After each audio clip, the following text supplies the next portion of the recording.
আজ 31শে মে 2023। Pindari glacier 0 point trek সম্পূর্ণ করে আমরা ফুরকিয়া হয়ে দোয়ালিতে স্টে করেছিলাম গত রাত্রে। আজ আমরা এই দোয়ালি থেকে নেমে যাব খাতি। আজকের এই 12 কিলোমিটার পথে চড়াই উতরাই দুরকমই রয়েছে। মনোবল আমাদের তুঙ্গে থাকলেও সকালবেলার আবহাওয়া আমাদেরকে একটু যেন মানসিকভাবে পিছিয়ে দিয়েছে। বেশ জোরে বৃষ্টি হচ্ছে, আকাশও মেঘাচ্ছন্ন। গাইডরা বরাবর উৎসাহ দিয়ে চলেছেন, বলছেন আরামসে চলে যাएंगे, কিন্তু দেখা যাক কতটা আরামে আমরা যেতে পারি। মনে হচ্ছে না খুব একটা সুবিধা হবে বলে। নিচে নদীর জলের পরিমাণও বেশ বেড়েছে, তবে বৃষ্টির শব্দে নদীর শব্দ অনেকটাই যেন আজকে ম্লান। আকাশ যাচ্ছে গুড়গুড় করে, উপরের দিকে তুষারপাত হচ্ছে। গাইড জানালেন আজকের যা ওয়েদার, উপরের দিকে তুষারপাত হচ্ছে। এই জায়গায় মাউন্ট নন্দাখাত শৃঙ্গকে সুন্দরভাবে দেখা যায়, কিন্তু আজকে সে আশা না করাই ভালো। তবু আমরা যাব, যেতে আমাদের হবেই। এই আবহাওয়ার সাথে মোকাবিলা করতে করতেই হয়তো একটু সময় লাগবে, দেরি হবে, তবু আমরা যাব খাতির উদ্দেশ্যে।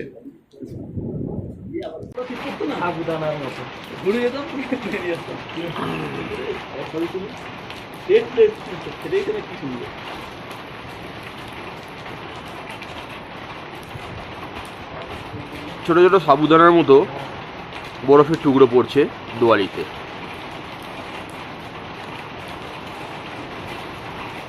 বৃষ্টির সাথে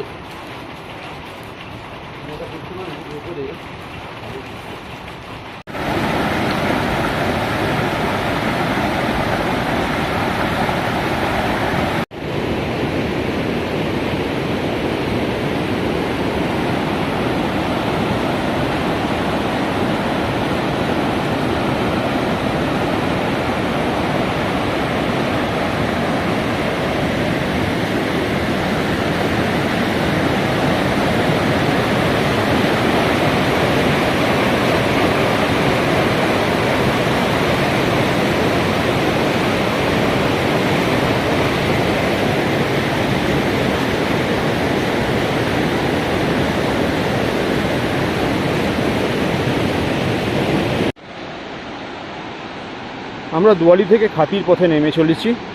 গতকাল মুষলধারে বৃষ্টি হওয়ায় আমরা দেখতে পেয়েছি নদীতে জলের পরিমাণ অনেকটাই বেড়েছে। সামনে একটি ঝর্ণা, যাওয়ার সময় ঝর্ণাটা দেখেছিলাম, কিন্তু এতটা জল ছিল না। এখন সেই ঝর্ণার জলের পরিমাণ অনেকটাই বেড়েছে, তার শব্দও আমরা শুনতে পাচ্ছি বেশ জোর। অনেকটা উত্তরায় পথে নেমে তবে ঝর্ণাটি পেলাম। এরপর আবার চড়াই ভেঙে উঠতে হবে অনেকটা দূর।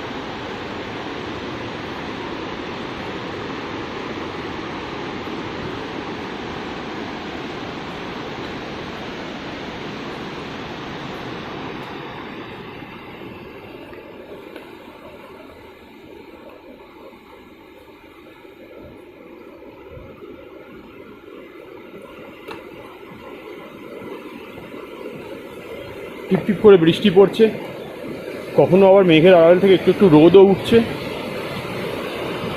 ওয়েদার খুবই আনপ্রেডিক্টেবল।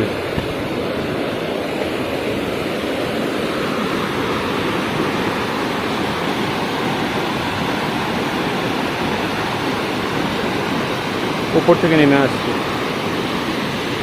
আমাদের 4 অন্য সাথী, অন্য দলের। আন্দুল থেকে এসছে তারা, একজন আছে চন্দননগরে। তারা নেমে আসছে এক এক করে। এরা ভালো হাঁটে, অনেকগুলো ট্রেকও করেছে।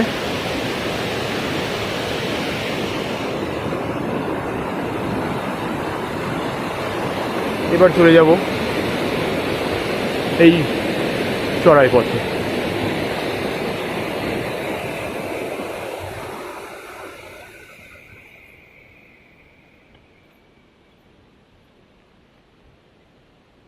দোয়ালি থেকে খাতি নামার পথে প্রবল বৃষ্টি, মুষলধারে।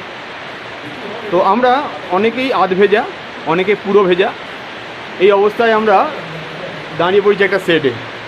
আমাদের গাইড নাভাল দানু, অনেক পুরনো হাসি খুশি চেহারার মানুষ। গোবিন্দজি আমাদের সঙ্গে সবসময় রয়েছেন, আর আমাদের টিমমেটরা রয়েছেন সবাই, আরও অন্য টিমের অনেক সদস্যরাও রয়েছেন। Certified travel maker.